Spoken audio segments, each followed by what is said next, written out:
Welcome to the Explainer. Today, we're jumping straight into a literal life or death scenario in the intensive care unit. We're going to unpack the freshly updated 2025 to 2026 ICU guidelines for managing decompensated right ventricular failure.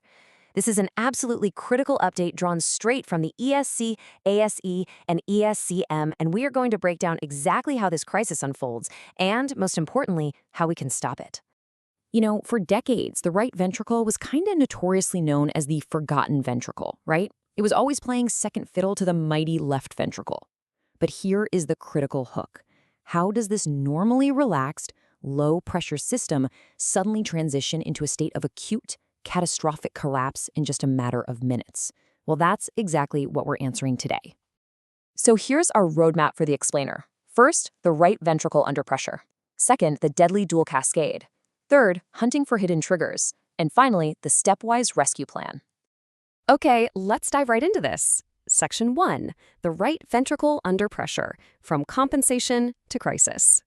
To really understand why the right ventricle fails so dramatically, we've got to understand its baseline. Under normal circumstances, the RV is this thin-walled, crescent-shaped chamber. It is perfectly designed to pump blood into a low-resistance, high-capacitance pulmonary circuit. In fact, it can handle massive increases in volume over time by just adapting and gradually thickening its walls. But it has a major Achilles heel. When the afterload, the resistance it has to pump against, rises abruptly, this normally compliant chamber is just completely overwhelmed. It simply can't generate the necessary force fast enough to push through that sudden wall of resistance, and that leads directly to acute decompensated RV failure. And this leads us to a core clinical pearl that you absolutely must keep in mind throughout this entire explainer. The heart is essentially a closed box, which means ventricular interdependence is key. Right ventricular failure always impairs left ventricular filling. Think of this like a really high-stakes real estate dispute going on inside the chest. The heart is wrapped in the pericardium, right? It's a relatively unyielding sac. So when the right ventricle acutely fails and starts to swell up, that restrictive sac prevents it from just expanding outward. The only place the right ventricle can actually balloon into is the left ventricle. You literally cannot treat one side of the heart without directly impacting the other. Which brings us to Section 2, the deadly dual cascade, parallel pathways to shock. Now, what's really interesting and terrifying about this is that when that acute pressure spike hits, time is immediately against you. We're looking at two parallel pathways tearing down the heart's efficiency at the exact same time. First up, pathway A, RV ischemia. As the right ventricle dilates against massive resistance, the tension on its muscular walls skyrockets. The body's natural response is to panic, triggering tachycardia to try and pump more blood. But this faster heart rate dramatically increases the heart's own oxygen demand, while simultaneous systemic hypotension drops the oxygen supply actually reaching the coronary arteries. The result? The right ventricle literally starves of oxygen, becomes ischemic, and its pumping ability plummets. But wait, at the exact same time, pathway B is unfolding, ventricular interdependence. Remember that real estate dispute we talked about? As the right ventricle balloons outward, it hits that stiff pericardial boundary and shoves the interventricular septum deep into the left ventricle. This mechanical squishing actually forces the normally round left ventricle into a D shape, and that severely decreases the left ventricle's compliance. It just can't relax and fill with blood properly. So what do we have? You've got a right ventricle that is failing and ischemic, and a left ventricle that is mechanically choked off from filling. These two parallel pathways hit a grim convergence point, severely decreased cardiac output. And that leads directly and rapidly to cardiogenic shock. This is the physiological trap your patient is stuck in, and without immediate intervention, the mortality rate is staggering. So let's talk about finding the cause. Section 3, hunting for hidden triggers, the detective work. To break the patient out of that trap, we have to put on our clinical detective hats. The 2025 guidelines emphasize a strict, stepwise diagnostic algorithm to quickly identify the precipitant. And the absolute foundational step here, really the single most important diagnostic test, is the transthoracic echocardiogram, or TTE, ideally with a bubble study. It's a total game changer because it rapidly categorizes the crises. It tells you instantly if you're dealing with right ventricular failure with elevated pulmonary artery pressure, failure without elevated pressure, or if things are pointing to pericardial disease. That instant categorization completely directs your entire management strategy. As those echo results are coming in, you're mentally running down the checklist of primary causes. Is it left ventricular dysfunction? Because actually that's the most common cause globally. You're also going to be scanning for acute massive pulmonary embolisms, ARDS, or an acute decompensation of chronic pulmonary arterial hypertension. But, and this is huge, stay highly alert for cardiac tamponade. The guidelines specifically call this out as a critical mimicker of RV failure that you must definitively exclude first. Why? Simply because the life-saving treatment for it is vastly different.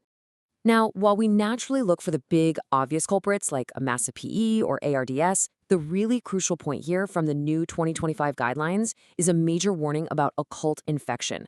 It's a frequently missed precipitant. You've got to maintain a very high index of suspicion for hidden infections, especially in patients who have chronic indwelling venous catheters.